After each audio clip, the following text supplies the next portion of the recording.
With the two new Stride deck sets just releasing in Japan, I'm here to give you all a rundown on those decks in these two new videos. Today we are going to be talking about DSS09 Stride deck set Shiranui. Shiranui focuses on the Dominate ability, a legacy ability from G that focuses on taking control of your opponent's units during the main phase and having them attack your opponent's other units. This is the main Stride skill of your grade 3 Demon Stealth Dragon Shiranui Oboro, who has a very nice skill that says at the beginning of the battle phase, it allows you to call a card from your opponent's drop zone to rearguard circle, giving you a rearguard to dominate after you stride. The main playstyle of this deck is to make it to your stride turns, dominate as many times as you can in a turn, and then swing multiple times with this deck's many restanders to overwhelm your opponent. But first, before we talk about them, we should talk about this deck's ride line, strides, and crest, which form the backbone of this deck's strategy. The ride lines grade 0 and 1 are auto-includes and obvious for the deck, and have the exact same use and application as the other Stride deck sets, and we've already talked about Shiranui and how powerful both its effects are, but the grade 2 is entirely unique to this deck. Stealth Dragon Genkai allows itself to be called to rearguard circle the moment Shiranui rides onto it. Then Soul charges 1 to make sure that you can have as much soul as possible to pay for your Soul Blast costs. And on top of all of that, it can call a card from your opponent's drop zone, so that Shiranui can dominate it if you are on your first stride turn. The rearguard skill is also very nice, allowing you to power up a dominated unit's attack by 10k power, and giving itself the boost ability for a CB, especially since this deck doesn't actually CB that much. The crest, on top of doing all the crazy stuff that the previous ones did, also turns off the auto abilities and continuous abilities of dominated units and gives them 5k power along with the 4k power from Shiranui's effect, meaning that that unit will attain plus 9k power for the entire turn. The deck's first stride, Enma Stealth Dragon Magun Tenbu, might be unassuming at first, but its skill to CB1, flip a G unit, and then dominate is stronger than you might think. Not only does it flip a card during the main phase, meaning that your restanders will gain power before they restand from the crest, but one of your restanders, in fact the best restander in your deck, also attains power per dominated attack that turn. On top of all that, having a rearguard attack with 9k power from Shiranui's stride skill and the crest, then having an attack with the same power using Magun Tenbu's ability is very annoying for your opponent to deal with. The deck's main win condition is its second stride, Shiranui Mukuro, which for a single Soul Blast allows you to not just dominate a rearguard, then attack the Vanguard with it, but also afterwards dominates the Vanguard, forcing it to attack the opponent's rearguard with you getting the drive checks. Any triggers that you receive from those main phase checks can then be placed on your restanders, double dipping that trigger power. Some very nice tools in the deck that should be kept are your restanders. The best one being Stealth Dragon Fudai, who I have alluded to many times in this video.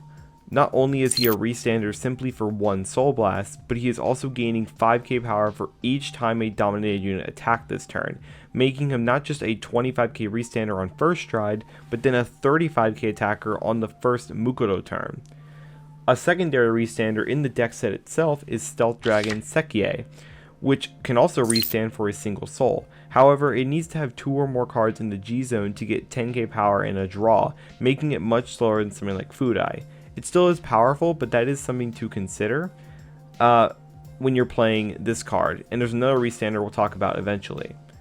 Before we fully finish up on the notable cards in the deck set, here are 2 more cards that are very nice additions to keep from the deck set. The first card being the deck's main stride fodder, Stealth Beast Katari Gisune, which can search out your Mukuro fodder while thinning the deck, but can also act as Magun Tenbu's stride fodder.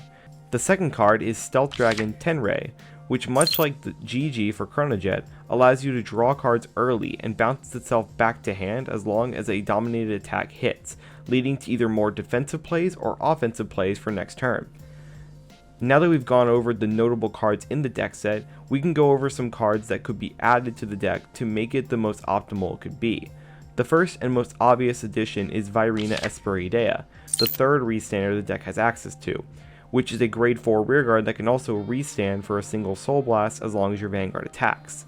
A specifically niche upside of this card in comparison to something like Fudai and Sekie is that those cards have to have had a dominated unit attack that turn, so if that doesn't happen, then they cannot restand. Esperidea does not have that issue. Another plus side to playing Esperiidea in your deck is that it also gives you access to the set 13 cycle card, Peeling Dragon Bliovoras. This card, when placed on rearguard circle, allows you to either reveal a grade 4 card from your hand, or if you have a grade 4 Vanguard, retires an opponent's rearguard and gives itself 5k power. It can also act as a 15k shield if you have extra Esperiedeas in hand. Along with all of that, when it's discarded for Stride or for your grade 3 ride from the ride deck, you can also draw a card, making it much better replacement for the Stealth Dragon Shiranui that comes in the deck set. An interesting replacement for Genkai in the ride deck could be the Shoujo Doji grade 2, allowing you to look at the top 5 cards of your deck when placed on Vanguard Circle, finding up to 2 stealth units, putting one into your soul and calling the other, filling up your board while also filling up your soul for your restanders on your first stride. The only real problem with this card, and it's very niche but very important, is that your opponent could play around your first stride by not calling any rearguards, and because you would no longer have Genkai's call from drop zone, there would be no way to dominate any rearguards, meaning that you could not flip a G unit with Magun Tembu or restand your rearguards besides Esperiidea, so play this card with caution.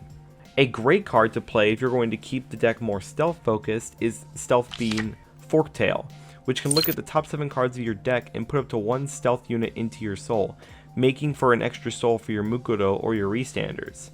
Of course, this deck does have room to experiment, so play around with some other tech cards in Dragon Empire and see what you like. The trigger lineup actually has some variation.